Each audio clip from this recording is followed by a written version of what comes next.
While I was at the Good Guys show at the Silver Spurs Arena in Kissimmee, I saw this truck, this news truck from the Fox affiliate in Orlando. So I thought I'd video it while I was here, give you an idea. And you'll see a little bit at the end of the spread of the number of cars that were at the show. Quite a few. And this is on a Friday before the weekend crowd assembled. Pretty nice effect on the side of the van. Amazing what they can do today.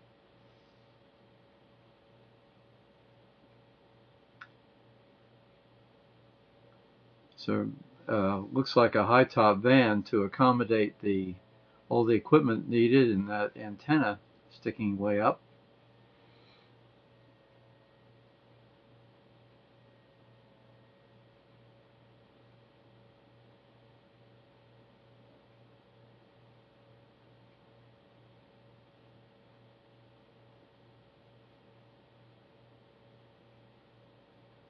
And there you get a little bit of a view of some of the cars that are spread throughout.